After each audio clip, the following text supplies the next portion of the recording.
must be at least one. That's the message I'm getting across. And I've really been trying to rack my brains, and it's really hard because as unbelievable as it sounds, I kind of know one, but it ended in not a great way. But that was nothing to do with the relationship between the go-go girl and the guy who hooked up with her.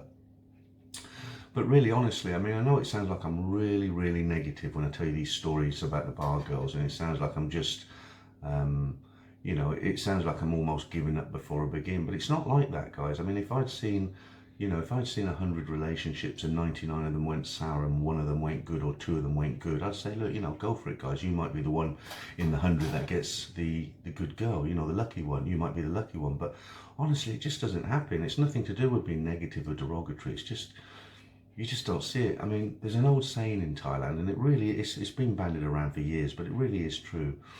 And the saying is, you can take the girl out of the bar, but you can't take the bar out of the girl. Now think about that. And it's true. You know, they've got it, their way of life is embedded into their system, as it were. So, what about this one story that was successful? Okay, I'll tell you that. I mean, I know that was something that happened about 18 years ago. There was a guy I knew, he was a good friend of mine actually, about 10 years younger than me, 8 years younger than me. His name was Paul.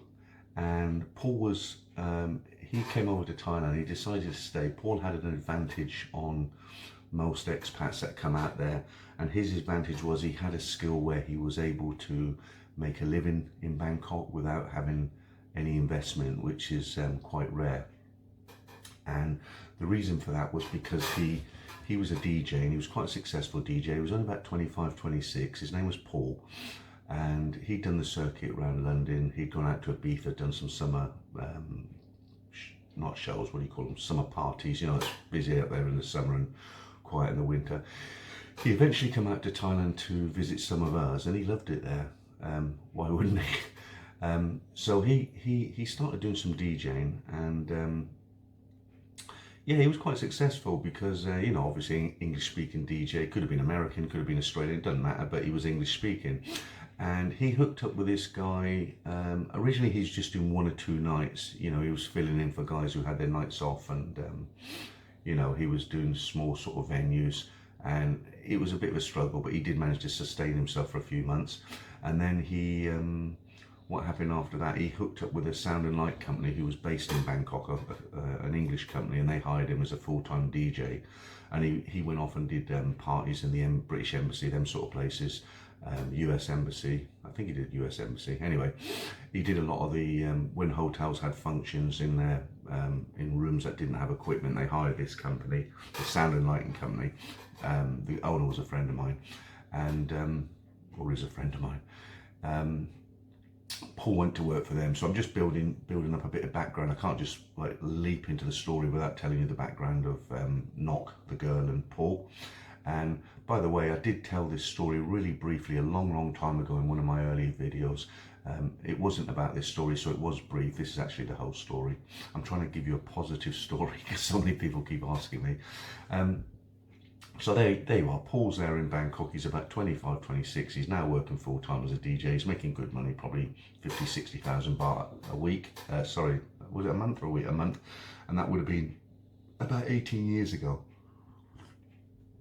So he headed down to Nana Plaza with us all one night. I was with him, and so was the other guy who owned the sound and lighting company.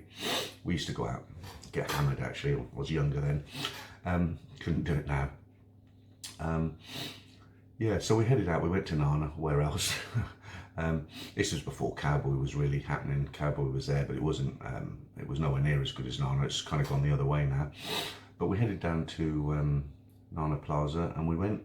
It was on the ground floor, one of the big popular bars. It's still there, but it's one of our friends owned it. I forget the name of it now. I think it's called London Calling now. It used to be called something else back in the day. And a guy called, 2 guys owned it, Anton and Kevin. He's dead now. He passed away just this last year actually. Kevin's he's here in the UK. I'm friends with him still keep in touch. Anyway, Nock was working in this bar. She was a hardcore bar girl. She'd come down to Bangkok when she was 18, and she'd done the rounds. She working straight into a go-go bar. Very busy it was, that particular go-go bar at the time. And you know, she had lots of regular customers. She was being bar fined every night. She knew the ropes. You know, you couldn't pull the wool over Knock's eyes. She'd been around. She'd been down there probably 7 years by the time Paul met her. Anyway, Paul went into the bar, into this busy bar. Like I say, it's called London's Calling now.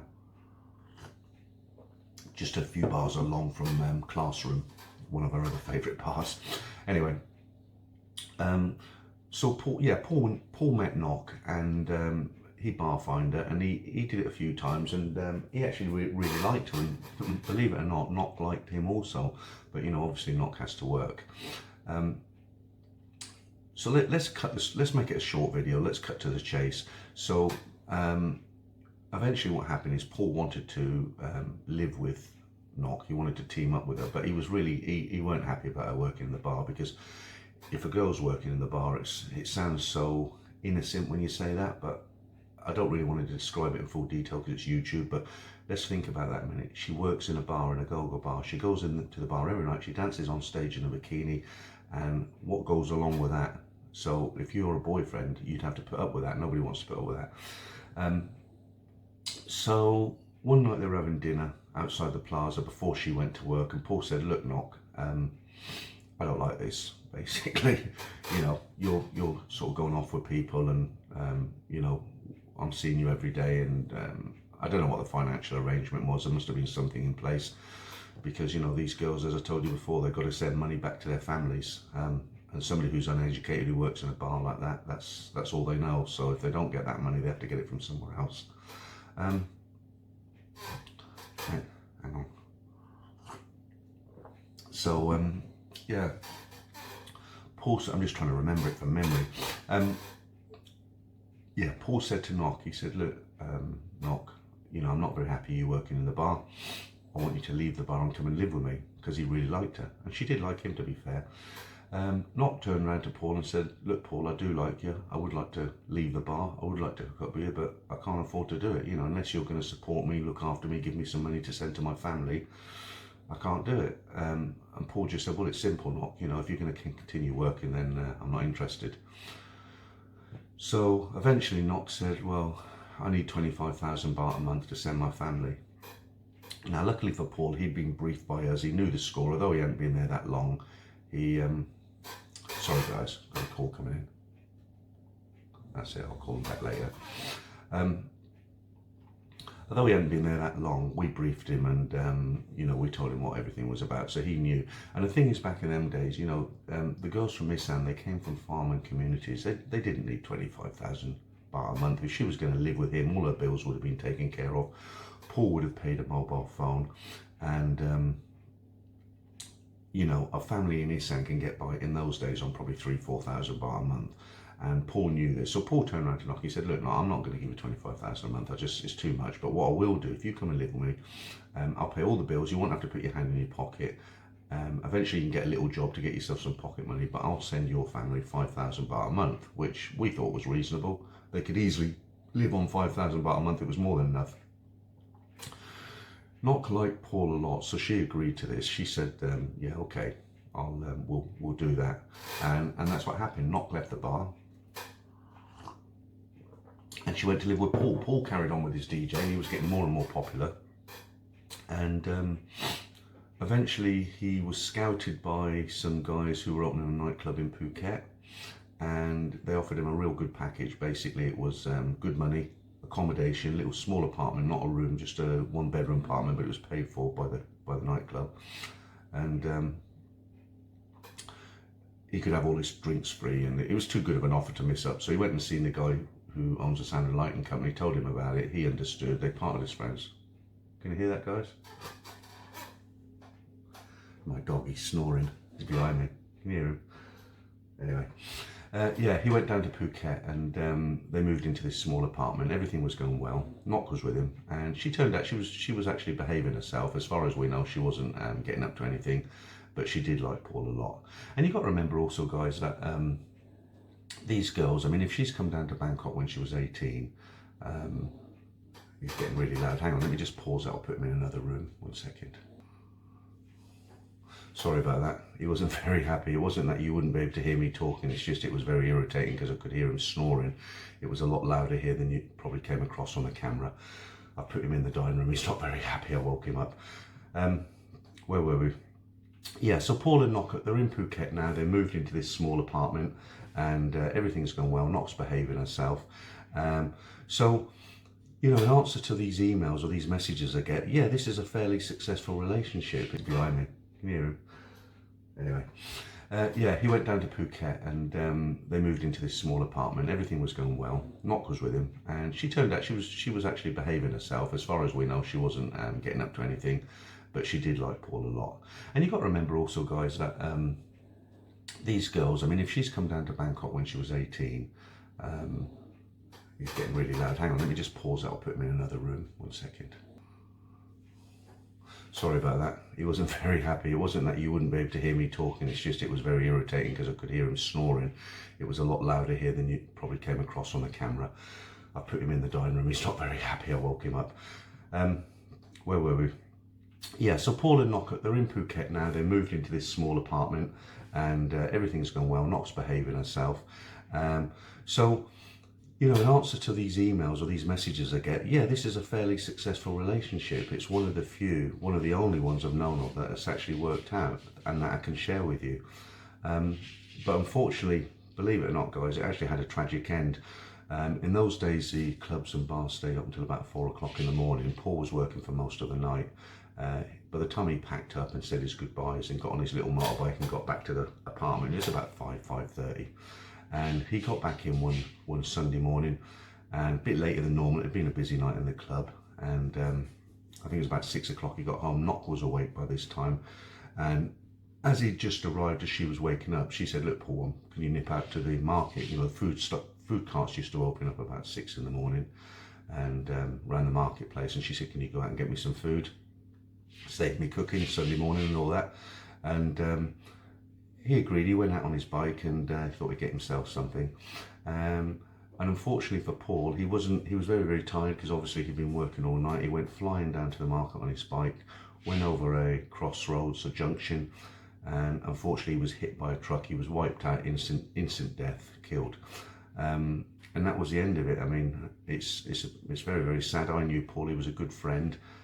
So, you know, to sum up really, I mean, as far as the relation goes, up until that point, it was successful. Paul had gone into the bar, he'd bar find her, she was hardcore, been doing it 7-8 years, hooked up with Paul, she liked him a lot, he liked her, and the relationship was there. I think they were together for about 18 months before this happened.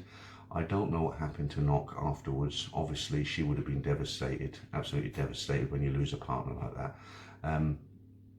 The thing is, in Thailand, there's no welfare system, so you'd like to think after that she wouldn't have been working in a bar again. But, you know, what do you do? And the thing is, if she was working in a bar, we never seen her again. I mean, I used to travel all over Thailand. I'd go down to Pattaya for the weekend, around all the bars. I'd go to Hua Hin. I've even been up to Khon Kaen a few times. Not my favourite place, but anyway, we never seen her again. So if I had to take a guess, I would say probably what happened, she probably had some savings, not too much, but she probably went up to a village, and there are opportunities for them to earn very small money up there, doing bits and pieces, hairdressing, nails, working in little shops, the equivalent to 7-Eleven, but up north, you know, they're not 7-Elevens, they're little shops, things like that. They can get little jobs and earn themselves 3,000, 4,000, 5,000 baht a month, and I'm guessing she was probably so devastated after the death of Paul that she did that. As I say, we didn't spot her in any bars anywhere, and if she was working, it would have been pretty difficult not to be spotted because we used to go everywhere. So that's about it. That's the only one I know that was successful. As I said earlier in the video, you know, I know it sounds like I'm being really negative about these girls, really derogatory. I'm not. I mean, they do what they got to do. They tell all their little white lies, you know. I mean, it must be awful having to deal with guys every night, different guys bullshitting them. But, you know, that's it. That's the way of the world, and that's how it goes. And you know, I'm yet to see a successful relationship where I can make a video and say, by the way, these guys are alive and kicking, doing well, and they've just had, the wife's just had a baby, something like that. I haven't come across it yet. Who knows? I'm 60 in April. I've got another 10 years probably traveling and living in Thailand. Maybe I'll see one, and hopefully I'll be able to make a video one day and tell you all about it. But until then, guys, that's it. Knock and Paul, the success story. I hope that's satisfied a few people who's been writing to me.